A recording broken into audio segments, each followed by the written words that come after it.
أعوذ بالله من الشيطان الرجيم بسم الله الرحمن الرحيم نحمده ونصلي على رسوله الكريم أما بعد فإن خير الحديث كتاب الله وخير الحدي حدي محمد صلى الله عليه وسلم الشر الأمور محدثاتها وكل محدثة بدعة وكل بدعة ضلالة وكل ضلالة في النار۔ محترم دوستو، بزرگوں اور میری پیاری ماں اور بہنوں اور خواتین اسلام، مسائل خواتین، ایک عورت بھول کر ناپاک کپڑے میں نماز پڑھنے لگی اور درمیان نماز میں اس کو یاد آیا۔ سوال ہے یہ، فضیلت الشیخ عبداللہ بن جبرین رحمہ اللہ سے، جب میں بھول چک ایسے کپڑے میں نماز ادا کرنے لگوں جس میں ناپاکی لگی ہو اور درمیان نماز مجھے یاد آئے تو کیا میرے لیے جائز ہے کہ نماز توڑ دوں اور کپڑے بدل لوں؟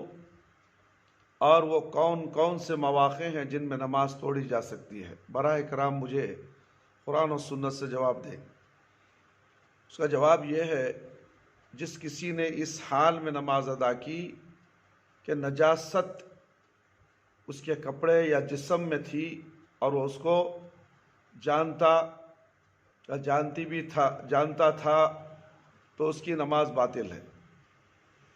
جان بوجھ کر ایسی حالت میں نماز پڑھنا نماز باطل ہے۔ اگر نجاست کا اسے علم نہ تھا یہاں تک کہ اس نے نماز ادا کر لی تو اس کی نماز کافی ہوگی اور اس پر اعادہ لازم نہ ہوگا، اور اگر درمیان نماز ناپاکی کا علم ہو، یاد آ جائے اور اس کا ازالہ جلد ممکن ہو تو ایسا ہی کرے اور اپنی نماز پوری کرے، کیونکہ نبی کریم صلی اللہ علیہ وسلم کے عمل سے ثابت ہے کہ آپ صلی اللہ علیہ وسلم نے ایک مرتبہ اپنے جوتے نماز میں اتار دیے۔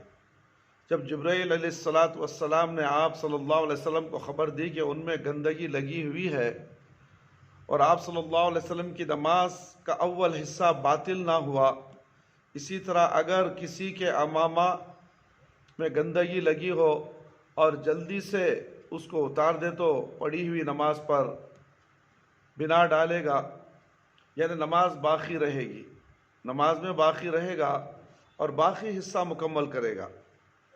نماز توڑنے اثر نو پڑھنے کی ضرورت نہیں محسوس ہوگی، لیکن اگر ناپاک کپڑے اتارنے میں کسی قدر طویل عمل درکار ہو، جیسے قمیص یا پائجامہ وغیرہ اتارنا ہو تو اتارنے کے بعد اثر نو نماز پڑھے گا۔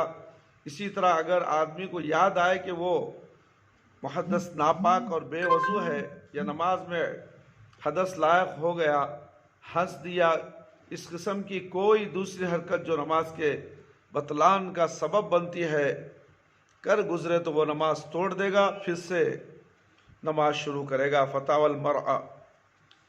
اور دوسرا سوال یہ ہے، ایسے کپڑے میں عورت کی نماز جس میں بچہ نے پیشاب کر دیا ہو۔ اللہ اکبر۔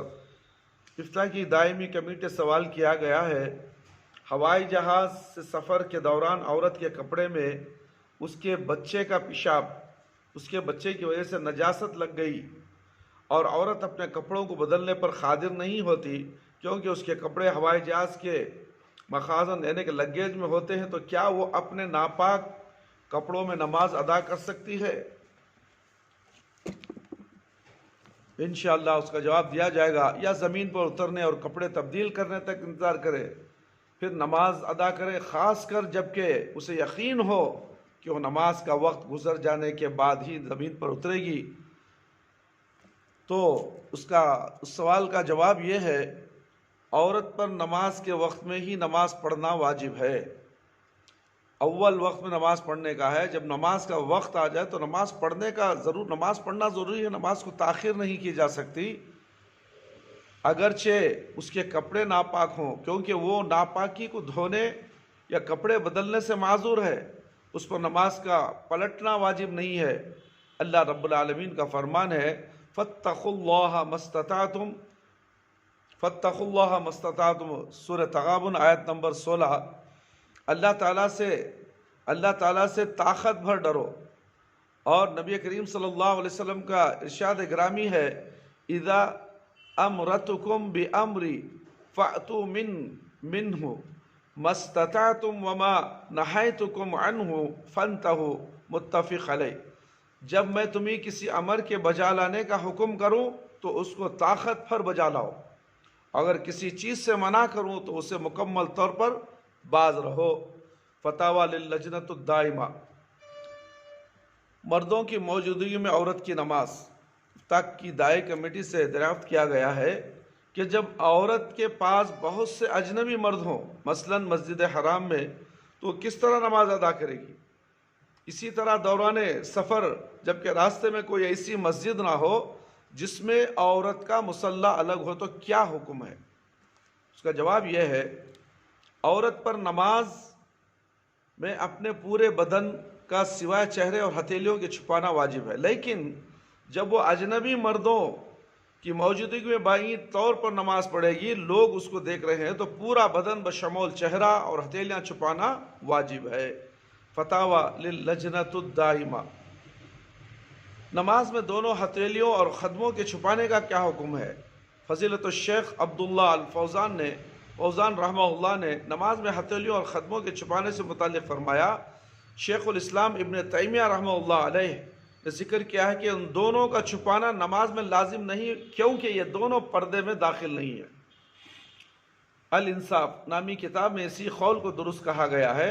رہی ام سلمہ رضی اللہ عنہا کی حدیث کہ انہوں نے رسول اللہ صلی اللہ علیہ وسلم سے پوچھا، کیا عورت درا اور دوپٹے میں ازار کے بغیر نماز ادا کر سکتی ہے؟ تو آپ صلی اللہ علیہ وسلم نے فرمایا، كان الدرع سابغا یغطی ظہورا خدمیہا، جبکہ درا لمبا کرتا ساتر ہو جو پاؤں کے اوپری حصوں کو چھپا دے، یعنی کہ اتنا لمبا ہو کہ پیروں کو بھی چھپا دے۔ اللہ اکبر۔ یہ حدیث اگرچہ نماز میں خدموں کے ڈھانپنے پر دلیل ہے، مگر اس کو بہت سے اہل علم نے ضعیف کہا ہے اور فرمایا ہے کہ نہ اس کا مرفوع ہونا صحیح ہے اور نہ موقوف ہونا، لہٰذا اس سے دلیل نہیں پکڑی جا سکتی۔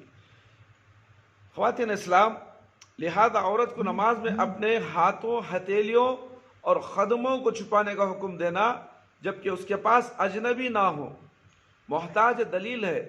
عورت صرف قمیص کے ساتھ خمار اوڑھنی، دوپٹہ استعمال کرنے کی مامور ہے، لیکن نبی کریم صلی اللہ علیہ وسلم کا عمومی فرمان المرأة عورت، عورت سراپا پردہ ہے، دلالت کرتا ہے کہ ہتھیلیوں اور خدموں کا چھپانا حوت ہے۔ زینت المرأة للشیخ عبداللہ الفوزان، صفحہ نمبر 40 پر 9۔ بغیر دوپٹے کے عورت کی نماز کا حکم۔ انشاءاللہ یہ سوال کے بعد میں اپنی بات ختم کر دوں گا انشاءاللہ۔ فضیلت الشیخ عبداللہ الفوزان نے بغیر دوپٹے کے عورت کی نماز سے متعلق فرمایا، اس کا جواب عائشہ رضی اللہ عنہا سے روایت ہے کہ بے شک نبی کریم صلی اللہ علیہ وسلم نے فرمایا، لا يقبل اللہ الصلاة حائض الا بخمار، اللہ تعالیٰ بالغہ کی نماز بغیر دوپٹے کے قبول نہیں کرتا۔ اس حدیث سے ثابت ہوا کہ اس کی نماز بغیر ایسے دوپٹے کے جو اس کے سر کو ڈھانپے مقبول نہیں ہے۔ حائضہ سے مراد بالغہ عورت ہے جو شرعی احکام کی مکلف ہوتی ہے، اس سے مراد وہ نہیں جو حیض کے ایام سے گزر رہی ہو، کیونکہ اس کے لیے نماز ممنوع ہے، اور بالغہ کو حائضہ سے تعبیر کرنا تغلیباً ہے، یعنی اکثر عورتوں کو بالغ ہونے پر حیض شروع ہوتا ہے، ورنہ عورت جو محتلم ہو یعنی اس کو بدخوابی ہو تو مذکورہ حکم اسے بھی شامل ہوگا، اگرچہ ابھی حیض آنا شروع نہ ہوا ہو۔ حدیث کا مفہوم مخالف یہ ہوا کہ جب نابالغہ نماز پڑھے تو اسے دوپٹے میں نماز پڑھنا لازم نہیں۔ مرجع سابق، صفحہ نمبر 40 پر 9۔ اللہ رب العالمین سے دعا ہے کہ اللہ تعالی ہم سب کو ان تمام قرآن اور حدیث کی باتیں جو ہم نے آپ کے سامنے پیش کی ہیں اسے سن کر اس پر زیادہ سے زیادہ غور و فکر کرتے ہوئے مسئلے مسائل کو جاننے کی کوشش کریں اور اپنے نمازوں کی حفاظت کریں، اپنے پردے کی حفاظت کریں اور اپنے آواز کے پردے کی بھی حفاظت کریں۔ اللہ تعالیٰ آپ تمام کو دنیا اور آخرت کی بھلائیوں سے نوازے۔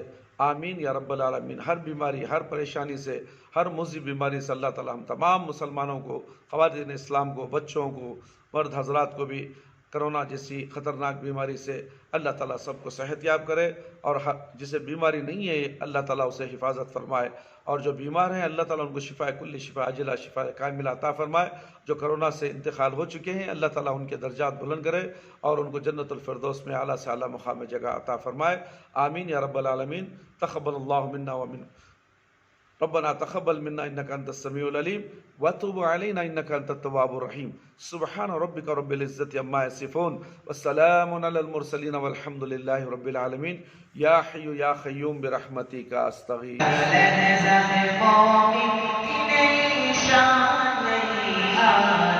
تعلیمات